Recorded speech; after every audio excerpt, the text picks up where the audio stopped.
जी को लाइए जरा। हाँ राजकुमार भाटी जी बताइए जरा। भाटी जी, ये विपक्ष के सांसद स्पीकर के चेंबर में जाकर गुंडागर्दी कर रहे थे। गिरिजी जी कह रहे हैं 15-20 थे, प्रियंका जी खड़ी थी। अब बताइए गुंडागर्दी चल रही है संसद में खुलेआम। भाटी जी बोलिए।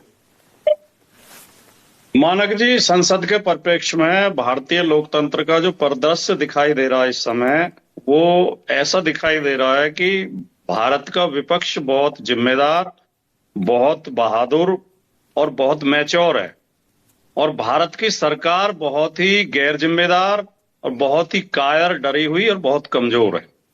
ऐसा दिखाई दे रहा है। पूरी दुनिया ये अंदाजा लगा रही होगी। इससे ज्यादा लोकतंत्र के लिए और सरकार के लिए शर्म की बात क्या होगी कि देश के प्रधानमंत्री लोकसभा के अंदर आने से डर रहे हैं। ये कहा जा रहा है कि प्रधानमंत्री को खतरा है लोकसभा के अंदर। हम तो 11 साल से हमारे कान पक गए सुनते सुनते कि देश सुरक्षित हाथों में है। आज पता चला कि जिसके हाथों में सुरक्षित था उसे खुद ही खतरा है, वो खुद ही असुरक्षित है। और असुरक्षित भी कहां है? देश की संसद में, जो सबसे सुरक्षित जगह है देश में। देश की संसद से ज्यादा सुरक्षित क्या जगह होगी? वहां पर असुरक्षित है, कुछ भी कह देते हैं और ये समझते हैं कि देश की जनता मूर्ख है, कुछ भी विश्वास कर लेगी। प्रधानमंत्री के ऊपर हमला होने वाला था, प्रधानमंत्री की जान को खतरा था।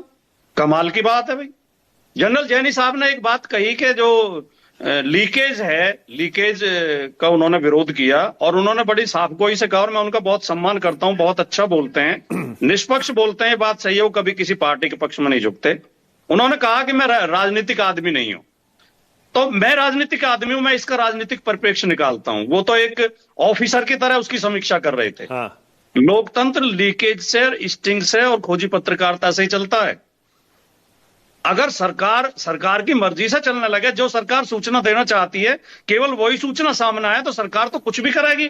स्याह सफेद सरकार किसी की भी हो, कल को हमारी भी बन जाएगी। हम भी अपनी कमजोरियां छिपाते हैं, सरकारें अपनी कमजोरियां छिपाती हैं। ठीक है, सरकार कभी अपनी कमजोरियां बाहर नहीं आने देती। तो एक बात बताइए फिर भाटी जी, तो फिर ये बताइए भाटी जी, क्या वजह है फिर जनरल नरवणे पर पीछे हट गए? राहुल गांधी आज नहीं बोले, और जो नो कॉन्फिडेंस मोशन आया है स्पीकर के खिलाफ, उसमें भी टीएमसी साथ नहीं है, आपकी पार्टी का भी कुछ पता नहीं है, बताइए।